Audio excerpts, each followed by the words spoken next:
Good afternoon and welcome to Bobcat Update. I'm Ian McGinnis. And I'm Mikah Lusby. Coming to you from the Live Oak studio at Texas State University.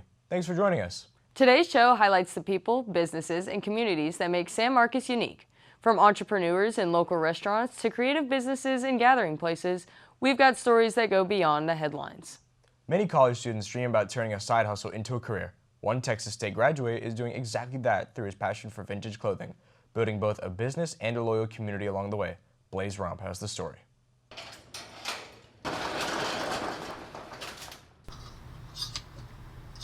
Ooh, Randy Moss. Isn't that his name? For many college students, a side hustle is a way to make a little extra money. For Brandon, it became something much bigger.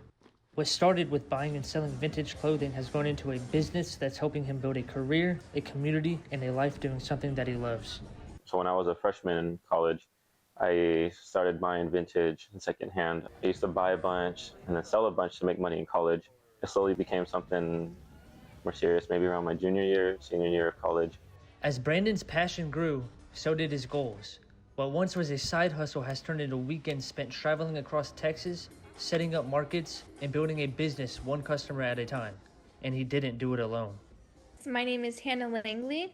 I am Brandon's girlfriend. Honestly, it's kind of surreal. When we first started doing it, it was just kind of something where like, oh, let's go thrifting. And then we just started doing it more often and he grew it and grew it and grew it. It just turned into something that's like so big and hopefully we'll turn it into a storefront one day. Looking back, it's crazy seeing two college kids go to the thrift store and now potentially opening a business soon. It's just amazing. As Brandon's business continues to grow, so does the community around it. Markets like these provide new customers and new opportunities. Brandon has turned something that he loves into something that supports his everyday life. Markets like this have become more than a place to sell clothes. They're where Brandon connects with customers, meets other business owners, and continues building relationships that have helped grow both his business and his goals. Honestly, it looked really clean. It was just a clean environment, so I was like, I'm about to check it out, you know? Honestly, man, it's like a 10. It was awesome. Yeah, I love this stuff. Those connections have become one of the biggest rewards of running his own business. Along the way, Brandon says the people he's met have helped inspire what's next. There's been a lot of people I've met. I mean, we've exchanged numbers, we've exchanged information. They're the people who really motivated me to try and get a storefront.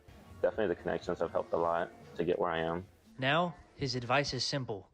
Just do it. You can't do anything without taking a risk. Why not try it though? You're young, try something new. What's the worst that can happen? Does this business make you happy? Yeah, makes me very happy. For Brandon, success isn't just about selling vintage clothing.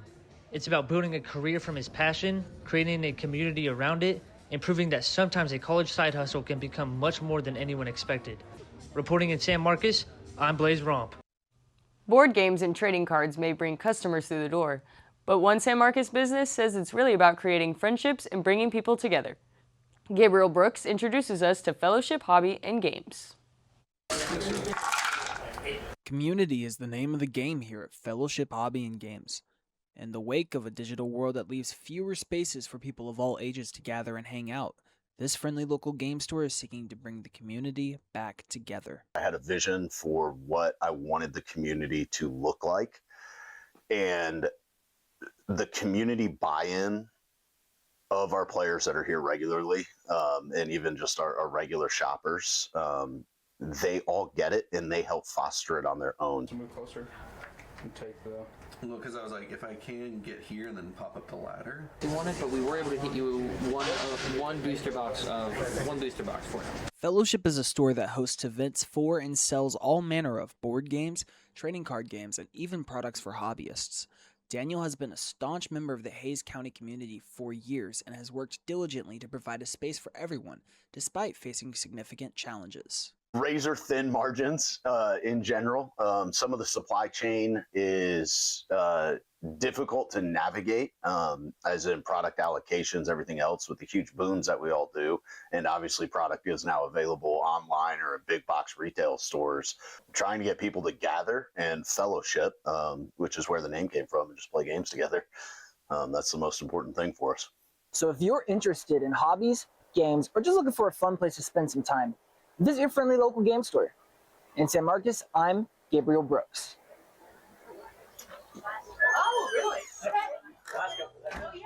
For many Texas State students, finding housing during the summer can be a challenge. One student's feature takes a closer look at how the gap between apartment leases and summer classes is affecting campus life. Eli Fehr reports. The sun is out, and some students are trading their swimsuits and sunglasses for summer classes. But when apartment leases end before the semester does, many are left scrambling to balance work and school. There's no negotiation, there's no flexibility, and I literally had students telling me they were going to be homeless the last week of class. This year, Texas State University's second summer term ends July 31st, 5 days earlier than last year's semester. However, off-campus student housing ends as early as July 23rd. Classes don't end until July 31st. So there is going to be about a week-ish where I'm unable to have housing.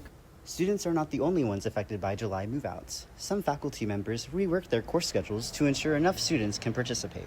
They said, we may not be around, we might not even be in San Marcos, we might have to go home and live with our parents in Houston or Dallas or somewhere else.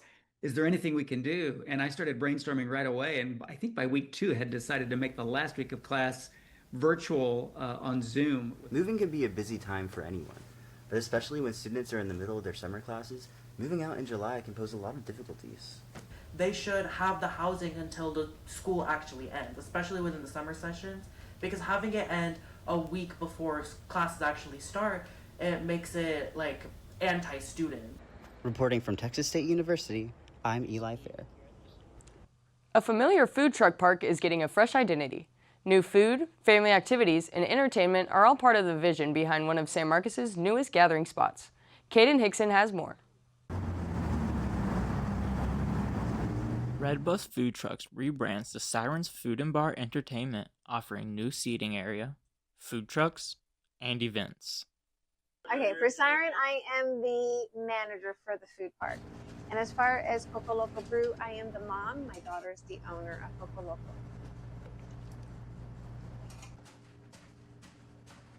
What we do, we want to offer is entertainment, a place that the family can come, have fun, have their food, have their drinks, and have a great time. We're trying to make it so that people can come in with their families and they can hang out and they can have fun, because there's like not just the TV and the music and the bar and the food, coffee shop, all that stuff. Other than that, there's also like games that people can play. There's also going to be like a general store that people can visit and just walk around and sit down. Sirens is a place for the local San Marcos community to come out and enjoy at all times during the day, whether that be a morning coffee from Coco Loco or some tacos from Val Patrona. Coffee shops have long been places to relax and connect with friends. One downtown San Marcos cafe is giving customers a unique twist by offering infused beverages alongside traditional coffee drinks. Here's Mikah Lusby's report. Coffee shops have always been places to gather, but one new business in San Marcos is changing what goes into the cup. Lazy Days is introducing infused coffee drinks that are bringing a new approach to local coffee culture. We specialize in flour, edibles, infused drinks, and we're really here to help guide people through the process of choosing what works best for them. The process is pretty much the same. We have a standard recipe we follow for all of our drinks. When you're doing an infusion, we have pre-measured infusions. You can either do CBD or THC. It starts at 5 milligrams, goes all the way to 100. In Texas, CBD and hemp-derived THC products are legal as long as they are made from hemp containing no more than 0.3 Delta-9 THC. So we have a wide range of gummies, we have a wide range of infused drinks, as well as cafe items that you can infuse. Then we have flour. Typically at a time we have 3 to 5 strains of flour, about 6 options for pre-rolls, and CBD gummies too, and mushroom products. With people trying to find something new in their everyday routine, Lazy Days is hoping to keep customers coming back through its unique blend of coffee, tea, and relaxation. Reporting from downtown San Marcos, this is Mikah Lusby. In a city full of restaurants, one local favorite has earned a reputation for more than just its menu. Customers say the welcoming atmosphere at Dawn Japanese Kitchen keeps them coming back time and time again. Ian McGinnis has our final story. In the heart of San Marcos, it's easy to find a place to grab a meal. But for many Texas State students and longtime residents, Dawn Japanese Kitchen has become much more than a restaurant. Behind every order is a team that has built a reputation for making customers feel like family. For the people who work here, Dawn is more than just a place to earn a paycheck. Employees say the relationships they've built with one another have created a workplace that feels more like a home than a typical restaurant. I think they come back to Don's because it's a good value, and we put off like I want to say a friendly demeanor and vibe at the store.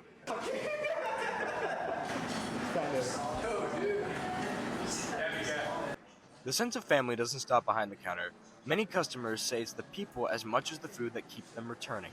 The boys, truly, I love the atmosphere that they've built. Like, they're awesome. I've worked with them before, like doing some of my own stuff with them, and they're always so just like personable, nice. They remember our orders. You just don't really get that with a lot of businesses. I know that we have local businesses, and a lot of them are very friendly, but like these guys really want to make sure that like you feel like this is like a second home in a weird way. The customer service, everyone was just like acted as if I'd been here 100 times over. Owner of Don Japanese, Ed, says creating a welcoming environment has always been just as important as serving quality food. Just solve a lack of home-style cooking for a reasonable price, and we dedicated ourselves to opening something that we would have appreciated when we were younger. Because we definitely do feel like the family where we're working toward one goal, which is kind of our philosophy being owner-operators here. Restaurants come and go, but places that create a sense of community tend to leave a lasting impact.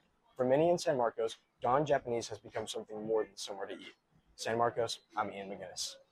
From local businesses to student experiences, these stories remind us that the people behind our community are often what makes San Marcos special.